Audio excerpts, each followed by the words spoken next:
इस संसार में शायद ही ऐसा कोई होगा जिसके जीवन में दुख ना आता होगा, तकलीफ ना आता होगा। जिन लोगों को हमें देखकर लगता है कि उनके जीवन में दुख नहीं है, उनके जीवन में तकलीफ नहीं है, क्योंकि वो बड़े लोग हैं, पैसे वाले हैं, तो कहीं ना कहीं हम गलत सोचते हैं। किसी ने सही कहा है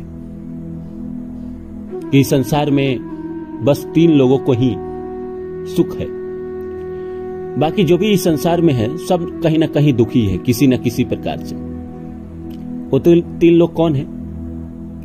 वो 3 लोग वो हैं, सबसे पहला वो जो इस संसार में नहीं है, इस संसार को छोड़ के चला गया, जिसकी मौत हो गई, वो सुखी है। दूसरा कौन है? दूसरा वही इंसान है जो इस संसार में आया ही नहीं है, यानी अपने माता के पेट में है, अपने मां के गर्भ में है, वो इंसान सुखी है। तीसरा कौन है? तीसरा वह इंसान है जो हमें दूर से दिखाई देता है, जिसको हम जानते नहीं पर दूर है। जैसे मान लीजिए कोई स्टार हो, देश का प्रधानमंत्री हो, या कोई ऐसा इंसान जिसको हम जानते तो हैं लेकिन उसको हम करीब से नहीं जानते हैं, तो वो सुखी है। बाकी इस संसार में जो भी इंसान है कहीं ना कहीं दुखी है। आपके मित्र दुखी हैं, आप खुद दुखी हैं, खुद परेशान हैं। हम ईश्वर से कहीं ना कहीं दुख में धन मांगते हैं, पैसा मांगते हैं, गाड़ी मांगते हैं, बंगला मांगते हैं। हमें ये सब नहीं मांगना चाहिए। अगर हम मेहनत करेंगे, हमारे नसीब में होगा तो मिल ही जाएगा। हमें ईश्वर से इतना मांगना चाहिए कि हमारे जीवन में जब भी कोई दुख आए, जब भी कोई परेशानी आए, तो मुझे इतना ताकत दीजिए कि मैं अपने दुखों को, अपनी परेशानियों को, अपने संघर्षों को अकेला जूझ सकूं, अकेला लड़ सकूं इन सब से। इस संसार में बहुत सारे लोग हुए हैं जिन्होंने अपने सारे दुखों को, सारे तकलीफों को, सारे संघर्षों को अकेला झेला है। स्वामी विवेकानंद कहते हैं कि संघर्ष में आप अकेले होते हैं, सफलता में पूरी दुनिया आपके साथ होती है। अब इस बात को जरा सोचिए कि स्वामी विवेकानंद जैसे लोग जो इतने ज्ञानी थे, सारी दुनिया घूमी थी, जिन्होंने ईश्वर के साक्षात दर्शन किए थे, उनको भी ये बात क्यों कहना पड़ा कि संघर्ष में आप अकेला होते हैं और सफलता में पूरी दुनिया साथ होती है। आपके जीवन में दुख आता है, परेशानी आती है, तकलीफ चल रहा होता है, तो कोई होता है क्या आपके पास? नहीं होता है। आपको सब अकेले झेलना पड़ता है, सबसे अकेले जूझना पड़ता है। अगर आप कमजोर हैं तो आप हार जाएंगे। हमें तो बस इतना सोचना चाहिए कि हमारे जीवन में कभी कोई तकलीफ आए, कभी कोई परेशानी आए, कभी कोई संघर्ष आए, तो मैं इतना ताकतवर रहूं, मेरे अंदर इतनी ताकत रहे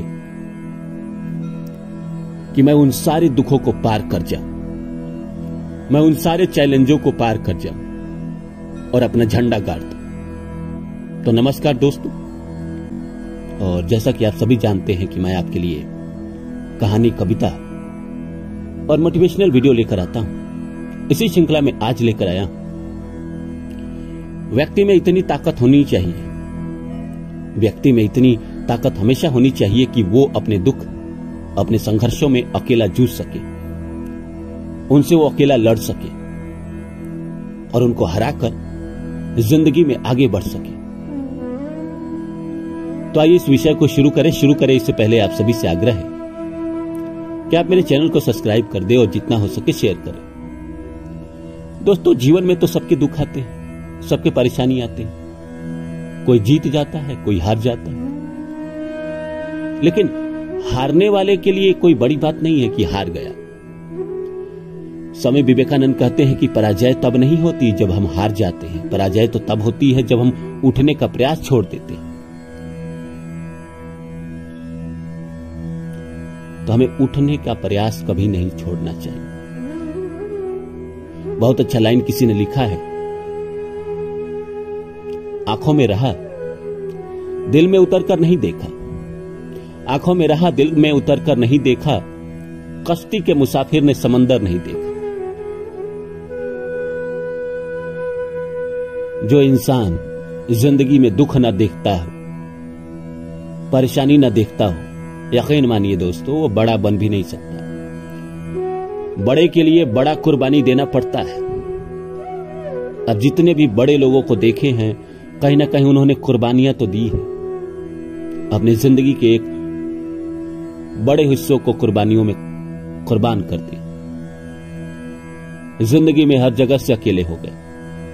वो जब जिंदगी में लड़ रहे थे, संघर्ष कर रहे थे, परेशानी उठा रहे थे, तो उनके साथ कोई नहीं था। वो अकेले जूझ रहे थे। तो आप क्यों चिंता कर रहे हैं कि आपके संघर्ष में, आपकी परेशानी में, आपके जीवन में जो अभी दुख चल रहा है, इस समय कोई नहीं आपके साथ है? मनुष्य का स्वभाव ऐसा ही होता है।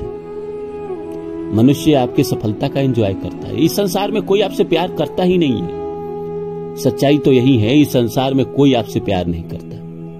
प्यार करता है आपके नाम से, आपकी सफलता से, आपके पैसे से, अपनी जरूरत के लिए। यहां सभी जरूरत के रिश्ते हैं। रिश्तों की जरूरत किसी को नहीं है। और ये बात जब आप अच्छी तरह जानते हैं, तो आपको अपने आप को मजबूत तो बनाना ही पड़ेगा। और ईश्वर से धन और गाड़ी और ऐश्वर्य मांगने की जगह आप मांगिए कि मेरे अंदर शक्ति प्रदान करें, मेरे अंदर हिम्मत प्रदान करें, कि मैं बुरा से बुरा सिचुएशन भी झेल जाऊं। और बुरे से बुरे सिचुएशन झेलूं नहीं, बल्कि उसका डट कर सामना करूं और उस सिचुएशन से बाहर अपने को निकाल कर लाऊं। जिंदगी में जब भी कोई इंसान के बुरे समय चलते हैं, तो मैं तो यही कहता हूं हमेशा कि ये मत सोचिए कि ईश्वर ने, भगवान ने आपको ये दुख क्यों दिया, ये परेशानी क्यों दिया। ये सोचिए कि मैं इस दुख से बाहर कैसे निकलूं, मैं इस संघर्ष को कैसे हराऊं, मैं इसको कैसे खत्म करूं। कोई कोई परेशानी होती है जो खत्म नहीं होती है, जैसे शारीरिक परेशानी हो, मानसिक परेशानी हो, आर्थिक परेशानी हो, लेकिन कोई ना कोई रास्ता है। जिस दिन कोई समस्या जन्म लेती है, उसी दिन उसका समाधान भी आता है। ऐसा नहीं है संसार में कोई भी इंसान हो, सबने लड़ा है, सबने जीता है। आपको भी लड़ने का मौका दिया गया है। सिचुएशन इसलिए तो जिंदगी में आती है ताकि आप लड़ सके, आप आगे बढ़ सके, उसे हराकर, और दुनिया को बता सके कि आपके अंदर भी दम है, आप भी कुछ कर सकते हैं, आप भी कुछ बन सकते हैं। रही बात ये सुख दुख, तो भगवान कृष्ण कहते हैं गीता में कि रही पार्थ ये सुख दुख, ये तो ऋतुओं की भांति है, आती जाती रहती है पार्थ, तो इसकी चिंता मत करो। ये तो आएंगी जाएंगी, आएंगी जाएंगी। तुम अपने मनोबल को ऊंचा रखो। डॉक्टर राजेंद्र प्रसाद एक लाइन कहते थे, simple living but high thinking. साधारण वेशभूषा में रहो, पर ऊंचा सोचो, ऊंचा बनने की कोशिश करो, ऊंचा उठने की कोशिश करो। जिंदगी में दुख है, उसे हराने की कोशिश करो और अपने आप को बेहतर बनाओ। अपने आप पर काम करो, जितना हो सके, जितने अपने सेल्फ डेवलपमेंट के लिए काम करो। छोटा सा प्रयास तुम्हारी जिंदगी को बदल देगा। तो आप भी ये करिए और उम्मीद करता हूं कि आपकी जिंदगी जरूर बदलेगी। तब तक के लिए नमस्कार।